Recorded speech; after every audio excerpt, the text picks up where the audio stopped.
Hai, selamat datang di channel Alur Cerita Film Cinema Ziricat. Kali ini, Mimin akan membawakan alur cerita dari film yang berjudul Golden Kamuy yang rilis pada tahun 2024 ini. Film ini bercerita tentang seorang veteran perang yang harus berhadapan dengan buronan paling berbahaya di dunia untuk mencari harta karun yang hilang. Film ini dibintangi oleh Kento Yamazaki, Yuma Yamamoto, dan Ana Yamada. Langsung saja kita masuk ke dalam alur cerita film Golden Kamuy. Semoga.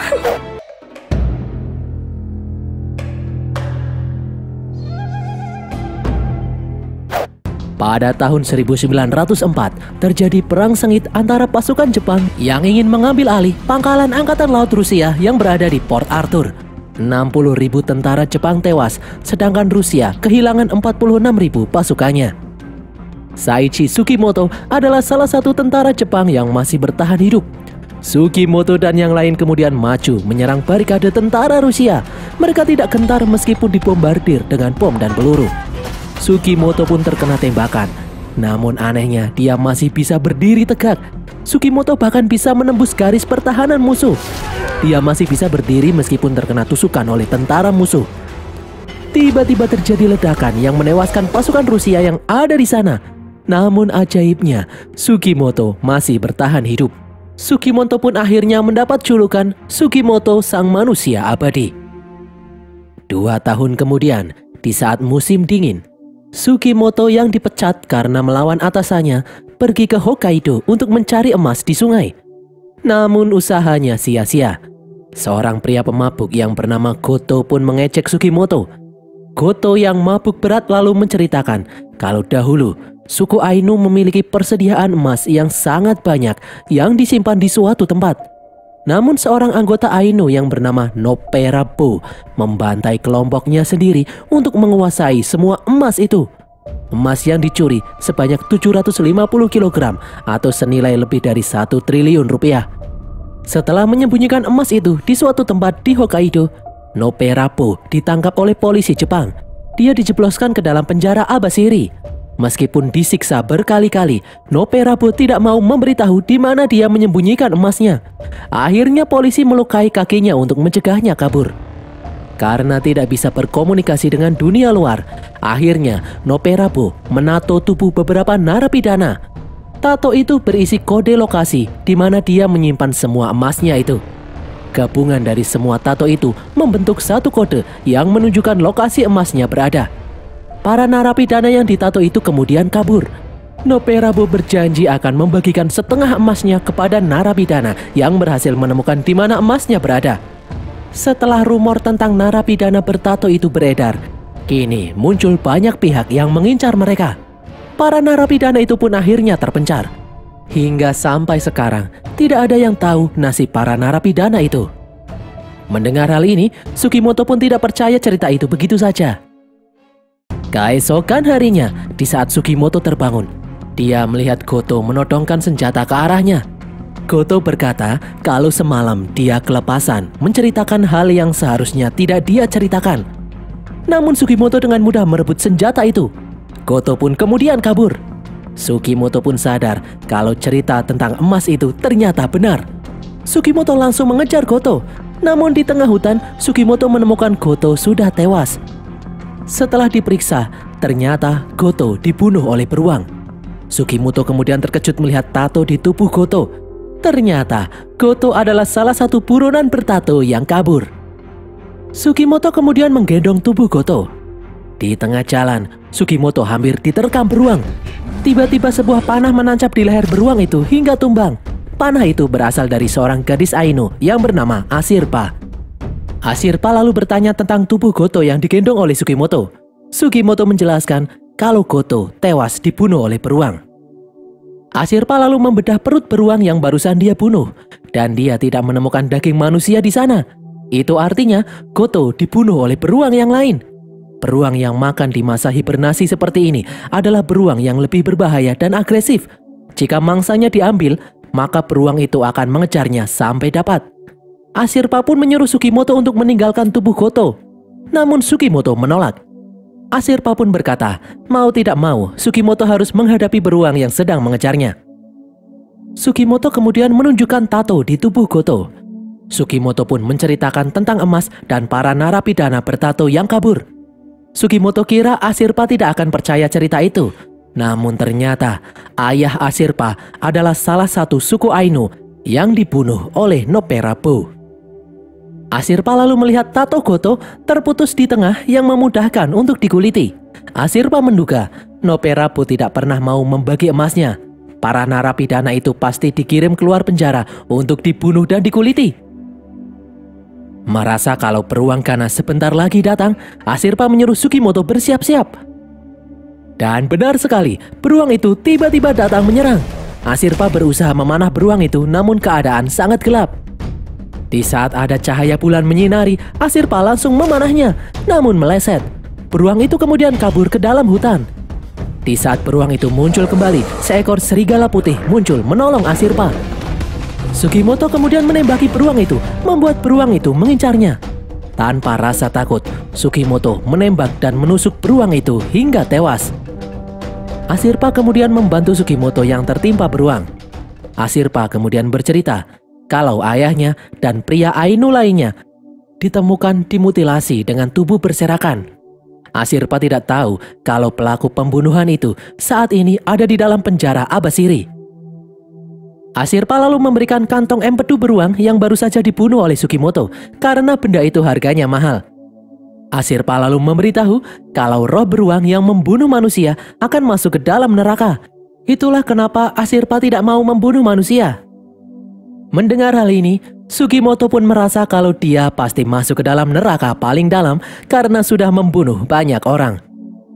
Sugimoto lalu meminta Ashirpa untuk membantunya menemukan emas itu. Jika mereka bisa menemukan emas itu, maka Ashirpa bisa membalas dendam atas kematian ayahnya. Sugimoto kemudian menguliti tato di tubuh Goto. Sugimoto berkata kalau dia hanya membutuhkan sebagian kecil emas itu, sisanya adalah untuk Ashirpa. Ashirpa pun setuju membantu Sugimoto mencari emas itu. Namun dia memberikan satu syarat kepada Sugimoto, yaitu jangan membunuh manusia. Mereka berdua pun mulai mencari para buronan bertato yang lain. Mereka akan mencari buronan itu di kota Otaru lebih dulu karena kota itu yang paling dekat. Sugimoto mulai mencari para buronan dengan bertanya pada pengunjung di pemandian, namun hasilnya nihil. Sementara Ashirpa menanyakan buronan bertato itu kepada wanita penghibur, namun hasilnya juga nihil. Sugimoto dan Ashirpa pun kembali masuk ke dalam hutan. Namun dari belakang mereka diikuti oleh dua orang. Di tengah jalan, ternyata Sugimoto dan Ashirpa sudah memasang jebakan. Kedua orang itu pun masuk ke dalam jebakan. Ternyata kedua orang itu adalah buronan bertato. Mereka bernama Kanjiro Kasahara dan Yoshitake Shiraishi. Sugimoto pun bertanya di mana para buronan lain bersembunyi. Namun mereka berdua tidak tahu.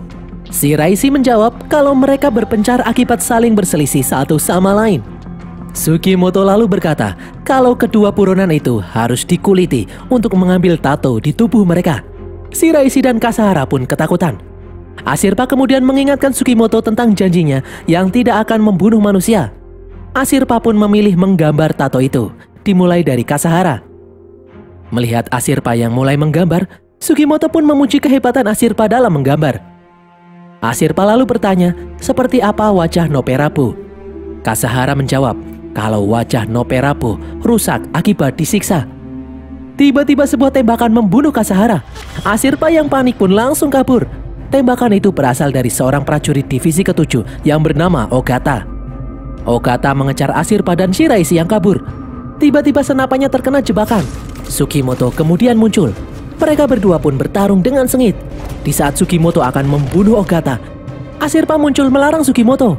Ogata pun akhirnya tahu kalau yang dilawannya adalah Sugimoto, si manusia abadi. Ogata kemudian kabur. Sugimoto langsung melempar senapannya, membuat Ogata terjatuh ke dalam jurang. Ashirpa pun kecewa dengan tindakan Sugimoto ini. Sugimoto menjelaskan, jika Ogata selamat, maka rekan-rekannya akan memburu mereka berdua. Ashirpa kemudian melihat Shiraishi kabur. Sugimoto pun langsung mengejar Shiraishi. Mereka berdua lalu tercebur ke dalam sungai yang sangat dingin. Sugimoto berusaha menyalakan api dari korek, namun koreknya basah. Sugimoto lalu mencari peluru untuk membuat api, namun pelurunya terjatuh di sungai. Sugimoto pun menyuruh Shiraishi membantunya mencari peluru untuk membuat api unggun. Shiraishi bersedia membantu Sugimoto, namun syaratnya jika dia menemukan peluru, maka Sugimoto harus membebaskannya. Sugimoto yang kedinginan pun terpaksa menyetujuinya. Shiraishi kemudian mengeluarkan peluru dari mulutnya. Mereka berdua pun langsung membuat api unggun dari peluru itu. Singkat cerita, Ashirpa menggambar tato yang ada di dalam tubuh Shiraishi. Shiraishi memberitahu kalau total ada 24 narapidana yang mempunyai tato seperti itu. Salah satu narapidana yang paling berbahaya bernama Hijikata. Sebelumnya, di saat mereka semua kabur, Hijikata membunuh semua pasukan yang menjaga mereka dengan pedang sendirian. Ternyata Hijikata adalah wakil komandan Shinsengumi di era kesogunan dahulu. Shiraishi kemudian memberitahu kalau sebelum mereka kabur, Noperabo menyuruh mereka untuk pergi ke kota Otaru. Kemungkinan besar emasnya ada di dalam kota Otaru. Di tempat lain, Hijikata menemui salah satu buronan bertato yang bernama Ushiama. Awalnya Ushiama mengira Hijikata akan membunuhnya demi mendapatkan tato di tubuhnya. Hijikata lalu memberitahu kalau dia bisa menggambar tato itu. Mereka tidak perlu saling membunuh untuk mendapatkan tato itu. Hijikata lalu mengajak Ushiama untuk bekerja sama. Hijikata tahu kalau mereka sedang diincar oleh pasukan divisi ke-7 Angkatan Darat yang sangat mengerikan. Jika mereka bersatu, mereka akan bisa mengalahkan pasukan itu. Di dalam hutan, Sugimoto menyuruh Shiraishi untuk pergi ke pulau lain jika ingin selamat. Namun dengan sombongnya, Shiraishi mengatakan kalau dia ahli melarikan diri, dia pasti akan selamat. Shiraishi pun kemudian pergi. Di tempat lain, Ogata ternyata belum meninggal. Dia berhasil ditemukan oleh rekan-rekannya, pasukan divisi 7 Angkatan Darat. Pemimpin mereka yang bernama Surumi bertanya, siapa orang yang telah membuat Ogata seperti ini? Ogata menjawab, kalau orang yang menyerangnya adalah Sugimoto, si manusia abadi. Keesokan harinya, Ashirpa dan Sugimoto memperhatikan lubang sarang beruang.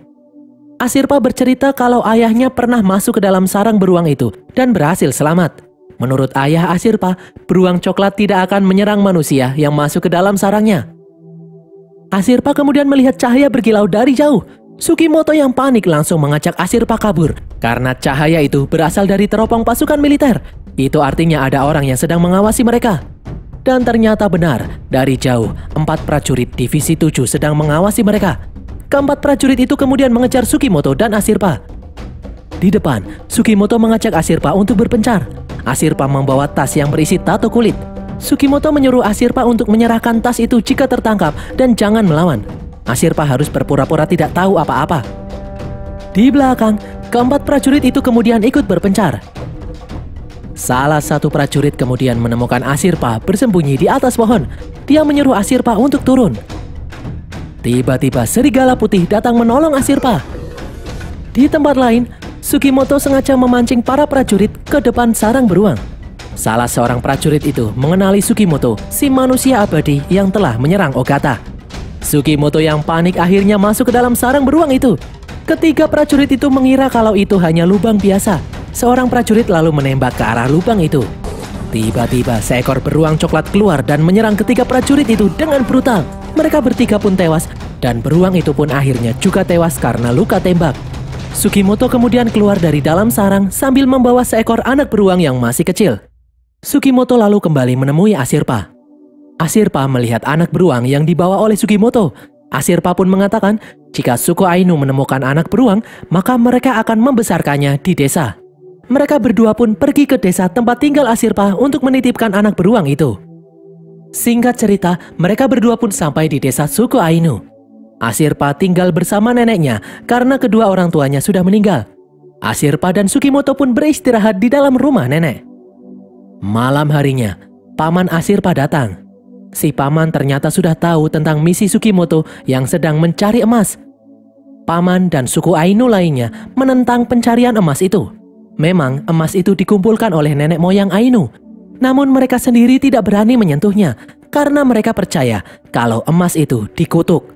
Sugimoto kemudian mendengar suara lolongan serigala. Sugimoto berkata kalau dia sempat melihat seekor serigala putih yang melindungi Ashirpa.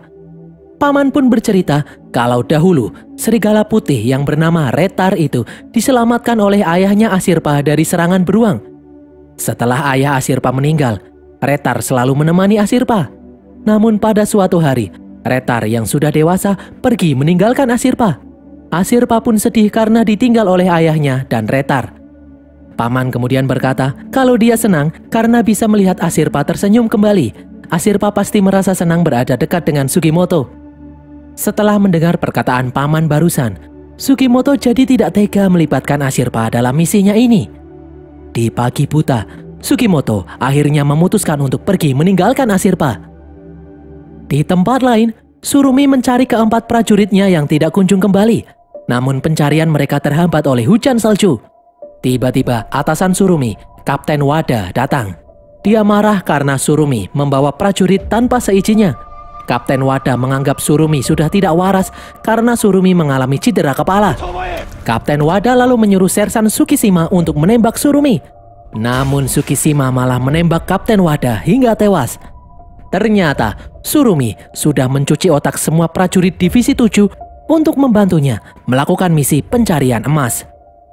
Keesokan harinya, di tengah kota, Ushiyama akhirnya menemukan Shiraishi. Dia berusaha menangkap Shiraishi, namun Shiraishi berhasil kabur. Shiraishi kemudian bertemu dengan pasukan Divisi 7 yang sedang berjaga. Dari belakang, Ushiyama muncul dan langsung menghajar para pasukan itu yang menghalanginya. Tiba-tiba terjadi ledakan di seberang jalan. Shiraishi pun bersembunyi. Surumi kemudian datang. Dia menyuruh anak buahnya untuk menangkap Ushiyama. Anak buah Surumi kemudian berhasil menangkap satu orang. Namun orang itu bukan buronan bertato. Mereka lalu mendengar ledakan lain yang berasal dari bank. Surumi pun bergegas menuju bank. Di saat Surumi memeriksa isi bank yang telah dicuri, Surumi sadar kalau pedang pusaka yang disimpan di dalam bank itu telah dicuri. Saat melihat keluar jendela, Surumi melihat Hijikata mencuri kudanya sambil membawa pedang pusaka. Di tempat lain, Sugimoto sedang makan di dalam kedai mie. Tiba-tiba dua prajurit dari Divisi 7, Yohei dan Kohei datang menemuinya. Sugimoto berusaha melawan, namun ternyata ada banyak prajurit Divisi 7 yang mengepungnya. Sugimoto pun akhirnya dibawa ke dalam markas Divisi 7. Dari jauh, Shiraishi melihat kejadian ini. Di dalam markas, Sugimoto tidak mengaku kalau dia adalah Sugimoto si manusia abadi. Surumi yang kesal pun menusuk pipi Sugimoto dengan tusukan sate. Surumi mengajak Sugimoto bekerja sama dengannya. Dia tahu kalau Sugimoto adalah mantan anggota pasukan angkatan darat dari Divisi 1. Surumi berkata, nanti setelah dia menemukan emas itu, dia akan menggunakan emas itu untuk membiayai para janda dan anak yatim yang ditinggalkan oleh prajurit yang telah tewas. Surumi kemudian memperlihatkan beberapa koin emas yang dia temukan di lokasi pembunuhan Aino. Surumi yakin kalau emas 750 kg itu benar-benar ada. Namun Sugimoto dengan tegas menolak bekerja sama. Surumi yang marah pun memasukkan Sugimoto ke dalam penjara. Di tempat lain, Asirpa berusaha mencari Sugimoto. Dia meminta bantuan Retar melacak keberadaan Sugimoto dari bau kaos kaki yang dia tinggalkan. Tak disangka, ternyata kaos kaki yang dilacak itu adalah kaos kaki milik Shiraishi yang sebelumnya tertukar. Shiraishi pun memberitahu kalau Sugimoto ditangkap dan dibawa ke dalam markas Divisi ke-7. Menurut Shiraishi, kemungkinan besar Sugimoto sudah mati. Namun Asirpa yakin kalau Sugimoto masih hidup. Menurut Asirpa, Sugimoto tidak akan segampang itu untuk mati. Itulah mengapa Sugimoto mendapat julukan si manusia abadi. Sesampainya di depan markas Divisi ke-7, Shiraishi memanjat dinding untuk melihat keadaan Sugimoto. Begitu tahu kalau Sugimoto masih hidup, Shiraishi berkata kalau dia bersedia membantu Asirpa. Namun syaratnya, jika mereka berhasil menemukan emas itu, Shiraishi meminta sebagian emas untuknya. Singkat cerita, Shiraishi berhasil masuk melewati sela-sela jendela yang sempit. Sugimoto pun kaget melihat Shiraishi yang berhasil masuk. Beberapa saat kemudian, Kohei dan Yohei datang untuk menghajar Sugimoto. Yohei yang akan mengeksekusi, sementara Kohei menunggu di luar untuk memantau keadaan. Karena terjadi keributan, Surumi kemudian datang. Dia melihat Yohei telah tewas, sementara Sugimoto terduduk lemas karena ususnya keluar. Sugimoto meminta tolong Surumi menyembuhkan lukanya dengan imbalan kulit tato yang dia miliki. Surumi pun menyuruh anak buahnya untuk membawa Sugimoto ke dalam rumah sakit. Beberapa saat kemudian, Surumi baru menyadari kalau usus yang dipegang Sugimoto adalah usus milik Yohei yang sudah tewas. Di jalanan, Sugimoto yang sehat walafiat menyerang para prajurit yang mengawalnya. Sugimoto sedikit kesulitan saat melawan Tsukishima, membuat mereka berdua terjatuh dari tandu. Di saat keduanya berusaha untuk naik kembali, Ashirpa kemudian datang. Dia membantu Sugimoto naik. Ashirpa kemudian memotong tali membuat Tsukishima terguling. Dari belakang, Kohei dan satu prajurit berhasil mengejar Sugimoto. Sugimoto mengambil senapan sementara Ashirpa mengendalikan kuda. Di dalam markas divisi ke-7, Shiraishi membakar markas divisi 7 itu agar dia mempunyai kesempatan untuk mencuri kulit tato yang disimpan divisi 7. Di jalanan, Sugimoto berhasil mengalahkan satu prajurit, namun Kohei kemudian naik. Kohei emosi karena ingin membalas dendam atas kematian saudaranya. Ashirpa kemudian menaiki kuda dan berusaha melepas tali tandu. Setelah berhasil melepas talinya, Ashirpa memberi Sugimoto senjata untuk menghajar Kohei. Sugimoto kemudian menaiki kuda. Kohei yang naik tandu itu pun menghantam tumpukan salju. Sugimoto kemudian melihat Tsurumi mengejar mereka. Ashirpa pun langsung memanah kuda yang dinaiki Tsurumi. Tsurumi pun akhirnya membiarkan Sugimoto dan Ashirpa kabur. Tsurumi kemudian kembali ke dalam markas. Tsurumi akan membiarkan Sugimoto dan temannya mengumpulkan semua tato. Setelah itu, dia akan merebutnya. Tsurumi kemudian memperlihatkan kulit tato yang dia jahit menjadi baju. Shiraishi yang menyamar menjadi prajurit kemudian kabur setelah melihat hal itu.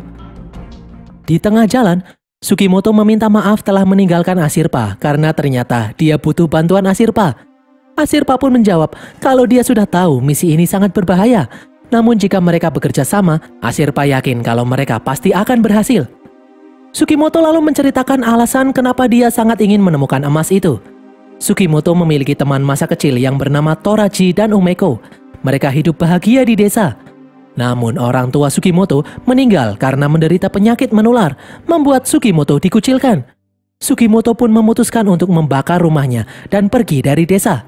Umeko mencoba mencegahnya karena dia tidak mau kehilangan Sugimoto. Sugimoto menjawab dia akan pergi selama 1 tahun. Dia berjanji akan kembali setelah terbukti tidak tertular penyakit itu. 1 tahun kemudian, ternyata Sugimoto masih sehat walafiat. Dia pun kembali ke desa. Namun ternyata Umeko sudah menikah dengan Toraji. Setelah mengetahui Toraji ikut perang, Sugimoto pun ikut perang juga untuk melindungi Toraji. Namun di tengah peperangan, malah Toraji yang mengorbankan diri menyelamatkan Sugimoto. Sebelum meninggal, Toraji berkata kalau dia ingin mengajak Sugimoto pergi ke Hokkaido untuk mencari emas.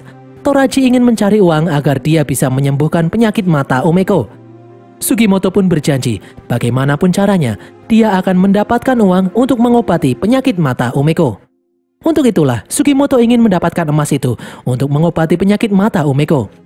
Ashirpa kemudian berkata, kalau tujuannya mencari emas ini adalah dia ingin mencari tahu kenapa ayahnya dibunuh dengan keji.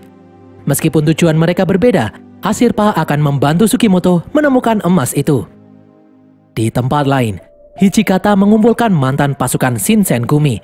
Hijikata berambisi menemukan emas itu untuk membentuk negara baru di Hokkaido ini.